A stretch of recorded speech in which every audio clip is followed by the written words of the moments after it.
Hello, magandang umaga, magandang gabi sa inyong lahat.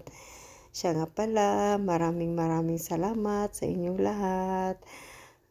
May panibagong recipe na naman tayo. Gawa yan sa sliced bread. Ang recipe natin, sliced bread. Ayan, panoorin ninyo ang video. Pwede ninyo gayahin yan. Igisa yan sa bawang, sa bombay, manok. Luto yan ang manok. Igisa lang natin yan. Mga sangkap niya. Ayan, na mozzarella, na cheese, cream gista. Yan. Pwede yan gawin niyo dyan. Sa Pinas, all purpose. Yan. Tapos, mozzarella. Yan. Igisa natin sa bawang, sibuyas. Yan, shout out sa inyong lahat dyan. Salamat sa inyong lahat. Sa nandito, sa nagsuporta, sa premiere. Maraming salamat sa inyo. Hindi ko man maisa-isa kayo. Maraming salamat. Lalo na ka Mama Dolores. Maraming lahat sa suporta. Maraming salamat ma sa suporta mo ma. First ko itong ginawa nga voice record. Pasensya na makamali-mali. Ayan, igisa na yan. Ang manok yan, mix yan. Yan nga, gulay yan. Na green peas, na corn. Ayan, na carrots. Yan, igisa na siya dyan. Pagkatapos, yan, igulong-gulong natin yan, ganyanin natin yan. Kasi para ilapad, ganon. Diin, ipalapad kasi para maganda. Kaya ilagay yung gulay dyan. Ayan, tingnan nyo ba, pwede niyo gayahin yan sa Pinas. Kung pwede naman nga, all-purpose cream, tapos mozzarella, i-oven na siya ng isang kalahating oras i-oven.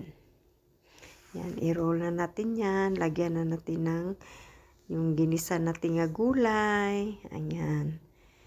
I-roll. Pwede, mas simple lang man yan. Dito lang ako natuto sa Saudi nga mga recipe. Saudi. Arabs. Yan. Ganyan. Basta na may ka lang, may cheese, mozzarella, okay na yun. Yung all-purpose cream at saka mozzarella, okay na yan. Ilagay yan, roll na yan. Ilagay sa saniya. Ang tawag ng ganyan dito sa Saudi, saniya. Pero doon sa Pinas, ang tawag yan, Pyrex lang yan, ganyan, Pyrex. Pero dito yan sa Saudi, saniya yan. Sabihin na nila nga, gawa ka ng roll. Yan. Iba din yun nga, spring roll yan. Toast. Ang tawag sa sliced bread dito sa Saudi, toast. Ayan.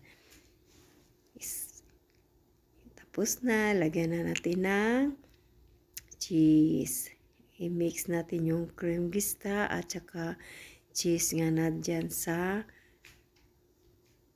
garapon. Ayan, ganyan sa laganan. Kuha tayo ng mga 3 kutsara. I-mix.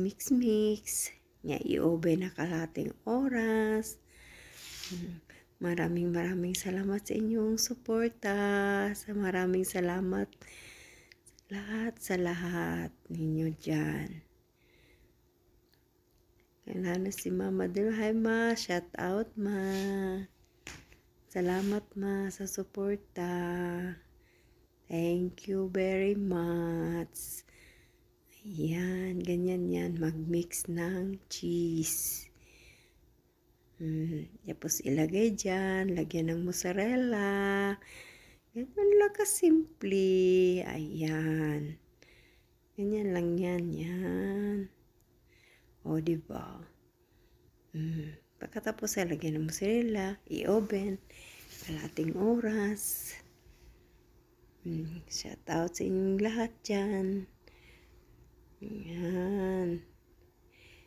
Diba? Simple lang. Okay na siya. Yan. Oh, salamat sa inyo nandyan. Maraming hindi ako magsasawang magpasalamat sa inyo dyan. Thank you. Ayan, tapos na. I-open na natin. O, diba? Tapos na. Kakain na siya.